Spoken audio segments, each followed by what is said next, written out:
YouTube চ্যানেলটা আমার ব্যক্তিগত সাধারণ মানুষ, ছোট্ট ব্যবসায়ী, আমাদের 10 টাকা ইনকাম হলে 1 টাকা চিন্তা করি আসলে হেল্প করার।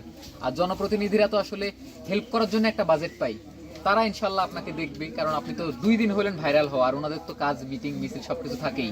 সো তারা সময় নিয়ে আপনার সাথে যোগাযোগ করবে, এটা আমরা আশাবাদী। আর ইনশাল্লাহ আপনি ভালো সহযোগিতা পাবেন। ধন্যবাদ। কারণ এই এলাকার জনপ্রতিনিধি আছে, তারা আপনাকে দেখবে, আপনার গার্ডিয়ান মেম্বার সাহেব আছেন, উনি আপনাকে দেখবে। আর অলরেডি তো বাইরে থেকে সহযোগিতা আসা শুরু করবে ইনশাআল্লাহ। আমরা আসছি ঢাকা থেকে, দেখবেন অনেক দূর দূর থেকে আপনার লোক চলে আসবে ইনশাআল্লাহ।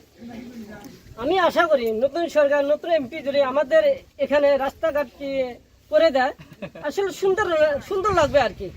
হ্যাঁ, রাস্তাঘাট আসলে এই এলাকার রাস্তাঘাট করা দরকার, কারণ রাস্তাঘাটের যে অবস্থা, মানে আসলে রাস্তাঘাট করা দরকার। মানে 3 ঘন্টা আসছি হচ্ছে ট্রলারে, এটা তো রাস্তাঘাটের মধ্যে পড়ে না, কিন্তু রাস্তাঘাট তারপর থেকে বাইকে আসতেই লাগছে আধা ঘন্টা না কতটুকু লাগছে, 40 মিনিট মতো। এই 40 মিনিট মতো এতটুকু রাস্তা আসলে করা দরকার, তবে হবে ইনশাল্লাহ, আস্তে আস্তে হবে।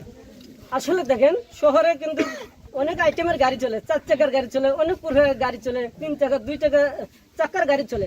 আসলে আমাদের সব জায়গায় যদি 4 চাকার গাড়ি চলতে পারে, তাহলে আমাদের চর অঞ্চল, বাংলাদেশের চর অঞ্চলগুলা অলিবৃদ্ধি কেন চলে না?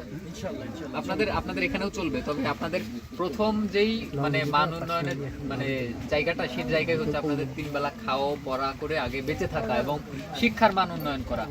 রাস্তাঘাট ডিপেন্ড করে গাড়ির উপরে, এবং গাড়িও ডিপেন্ড করে রাস্তাঘাটের উপরে। এই দুটাকে ব্যালেন্স করতে হইলে আগে যে পিচ্ছি যারা আছেন এদের পড়াশোনা করতে হবে, হ্যাঁ, সবাইকে শিক্ষিত হইতে হবে। তারপরে না এদেরকে হচ্ছে চাহিদা নিতে হবে। 5 জন গাড়ি কিনলেই তখন দেখবেন যে গাড়ি রাস্তা বানানোর চেষ্টা হবে, যার গাড়ি নাই তার রাস্তা বানিয়ে কি হবে।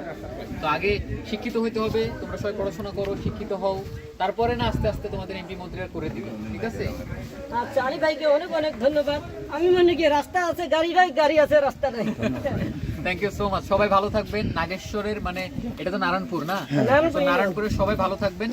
আমার জন্য কিছু করা লাগবে না, শুধু দোয়া করবেন। এটা আমার কোম্পানি, এই কোম্পানির মাধ্যমে আমরা চেষ্টা করি অনেক সময় মানুষকে হেল্প করার। তো এই হেল্পের মধ্যে আজকে একটা হচ্ছে তাজ ভাই ছিল, এবং আমার মতো যারা আসলে ব্যবসায়ী আছে, যাদের ইনকাম সচ্ছলতা আল্লাহ দিয়েছে, তারা যেন একটু হেল্প করার চেষ্টা করে, তাতে করে এই রকমের ভাইরাল তাইজুল এবং আরো হাজারো তাইজুল ভাইরাল না হওয়ার কারণে হয়তো বা পিছিয়ে থাকতেছে, তাদের সবাইকে আমরা সহযোগিতা নিজ নিজ জায়গা থেকে করি। এটাই আপনাদের প্রতি, আর আপনাদের আন্তরিকতা আমার অনেক ভালো লাগছে। আমি সবার সাথে অনেকক্ষণ ধরে কথা বলতে পারি নাই, কারণ জার্নি করে আসছি, একটা মানুষের সাথে কথা বলতে বলতে আসলে হাঁপাই যাচ্ছি। তো সবাই আমার জন্য দোয়া করবেন, ভালো থাকবেন, মানুষটা দিকে খেয়াল রাখবেন, আল্লাহ যেন ওনার সুস্থতা দেয় এবং নিজের জায়গা থেকে যেন একটু পরিবর্তন আনার তৌফিক দেয়। সবাই ভালো থাকবেন, আমাকে দোয়া রাখবেন, ঠিক আছে? ওয়ালাইকুম আসসালাম। আমরাও এলাকাবাসীর পক্ষ থেকে আপনাদেরকে অসংখ্য ধন্যবাদ জানাই যে আপনাদের মতো মানুষগুলো যেন এগিয়ে আসে তাজের জন্য, মানে এই ভাইরালটা সময়টাতে যাতে করে তাজের কিছু হয়।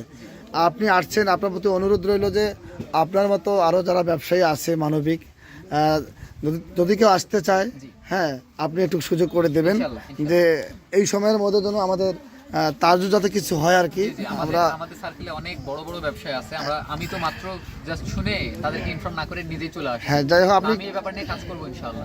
আর ঠিক আছে, আমরা এটা করলে আমরা খুবই মানে কৃতজ্ঞ থাকবো আর কি। আর এত কষ্ট করে আসার জন্য আবারও এলাকাবাসীর পক্ষ থেকে, আমার পক্ষ থেকে আপনাদেরকে অসংখ্য ধন্যবাদ জানাচ্ছি। ভালো থাকবেন, আল্লাহ। আচ্ছা।